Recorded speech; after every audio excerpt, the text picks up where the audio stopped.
नमस्कार मित्रांनो, संवाद तुमचा आमच्यामध्ये तुमचं मनापासून स्वागत. मित्र हो, आज आपण श्रीमद वासुदेवानंद सरस्वती स्वामी महाराजांच्या चरित्रातील आणखी एक पुढचा प्रसंग बघणार आहोत. चला तर मग येताय ना. हरिओम. गोदावरी तीरी राजुरी या गावी स्वाहाकार झाला. त्यावेळी वजूरचे दामोदर स्वामीही आलेले होते. जाताना वजुरास मला दर्शन देऊन जावे अशी प्रार्थना करून दामोदर स्वामी त्यांच्या मुक्कामी गेले. स्वाहाकार पूर्ण झाल्यावर त्याच रात्री वजुरास निराळ्याच रूपाने दामोदर स्वामींना दर्शन देऊन महाराज आले.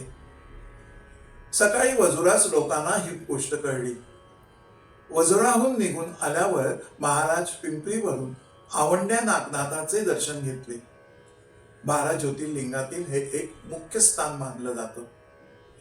तेथून पिंपरीवरून उटी गावी आले. तेथे वामनरावांच्या इच्छेप्रमाणे त्यांच्याकडून त्यांनी रुद्र स्वाहाकार करून घेतला.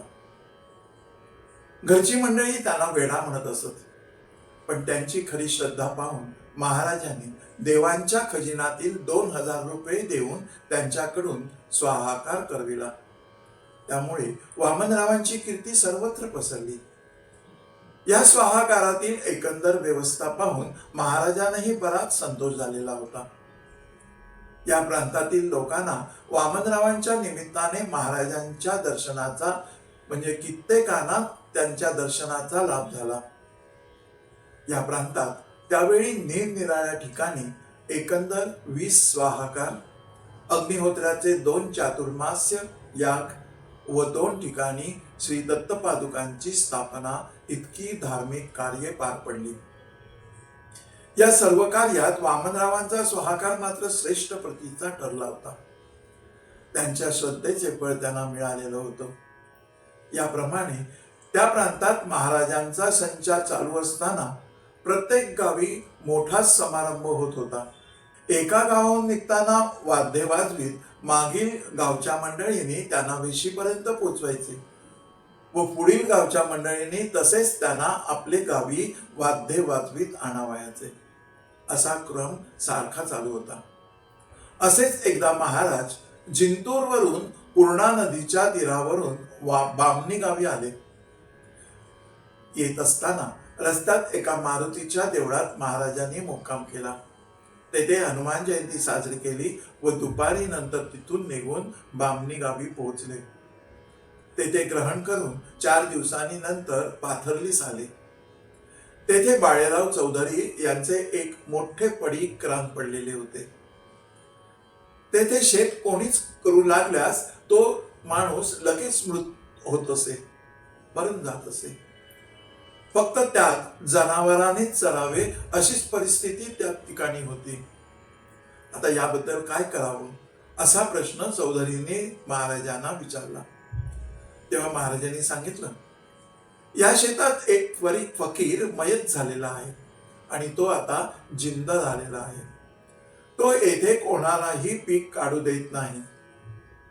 तरी त्याच्या शांतीकरता तुम्ही पुष्कळसे फकीर इथे बोलावून आणा.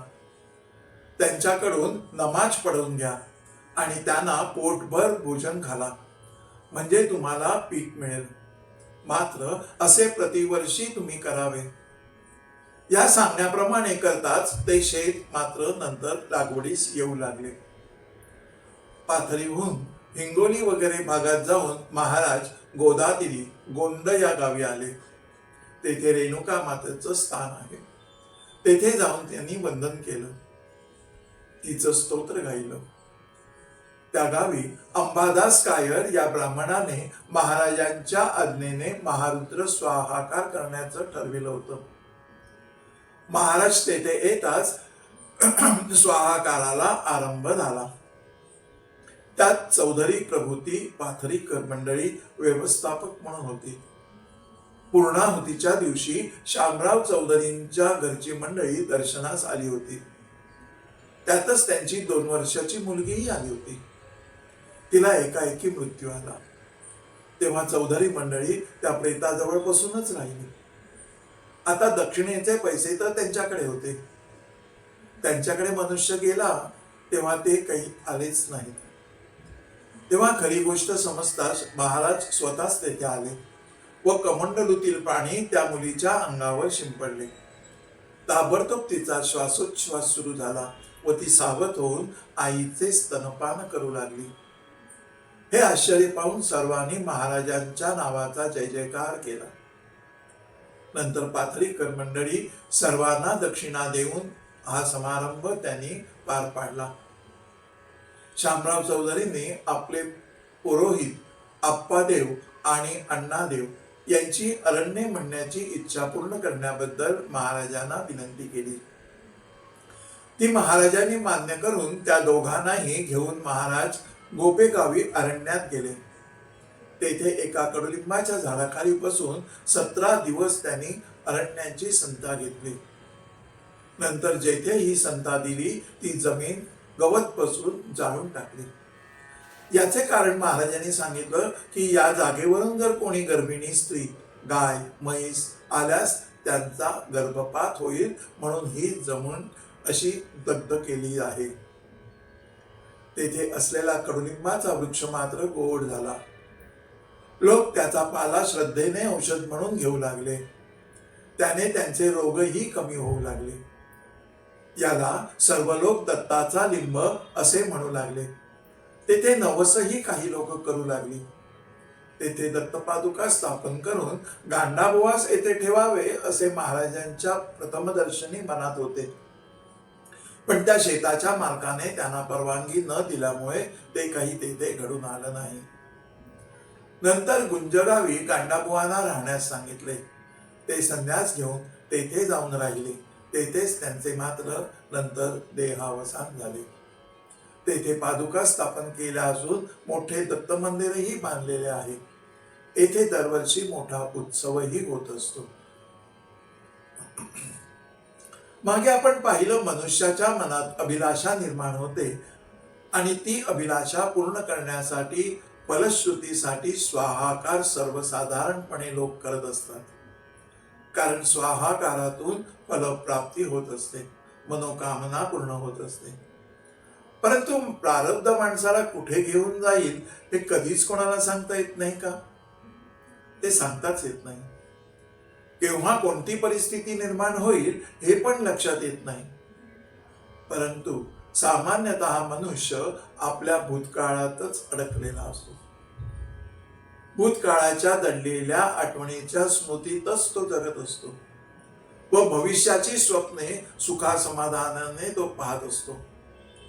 एवढं जरी असेल ना तरी तो मात्र जगतच असतो वर्तमान काळातच.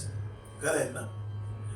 तसं पाहायला गेलं तर भूतकाळाच्या काही स्मृतीतून दुःखी होण्यापेक्षा त्यांच्यापासून काहीतरी शिकणं हे गरजेचं आहे.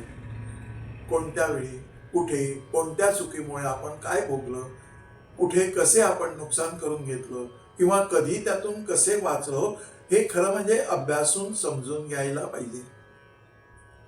आता भविष्याविषयी बोलायला गेलं तर भविष्यात आपल्यासाठी काय आणून ठेवलंय हे कोणालाच माहित नसतं. आपण फक्त कल्पनेमध्ये योजना आखत असतो आणि त्यासुद्धा भूतकाळातील अनुभवावरच.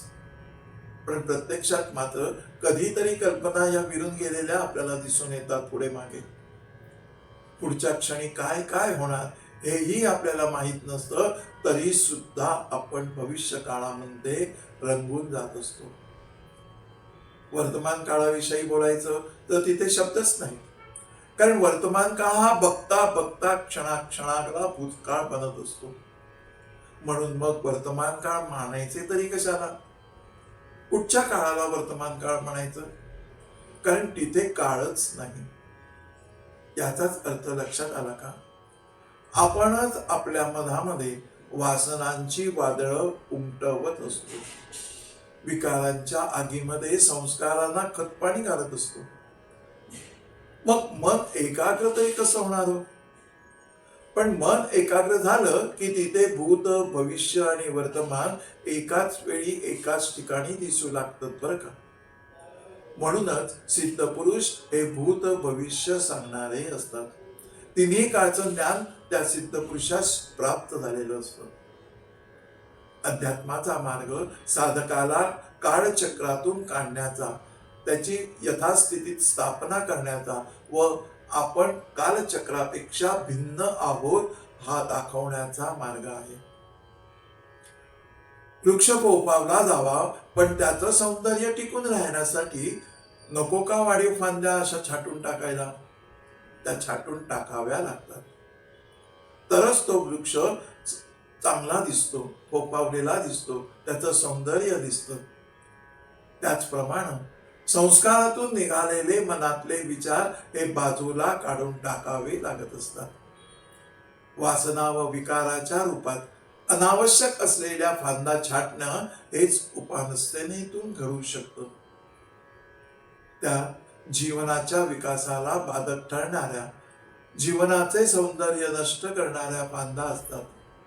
त्यांना वेळीच छाटून टाकणं हे योग्यच असतं. तसेच चित्तावरची अनावश्यक उठलेले तरंग त्याच वेळी विरळ करायला पाहिजे. फक्त होतात ते या उपासनेतूनच विरळ होऊ शकतात. ज्याप्रमाणे वेळच्या वेळी छाटलेल्या वृक्षाला हिरवीगार पालवी, फळे आणि फुले भरून येत असतात ना, त्याचप्रमाणे उपासनेतून मनुष्याच्या जीवनाचं सौंदर्य फुलून येत असतं आणि ते सार्थकही वाटतं. निस्वार्थ प्रेम, निस्वार्थ उपासना हीच महत्वाची ठरते. इथे भूतकाळातलं ओझं राहत नाही आणि भविष्य काळातल्या चिंतेलाही वाव नाही, कारण समर्पणाचा इथे भाव असतो. लक्षात आलं? असो, परत भेटू पुढच्या भागात. गुरुदेव दत्त.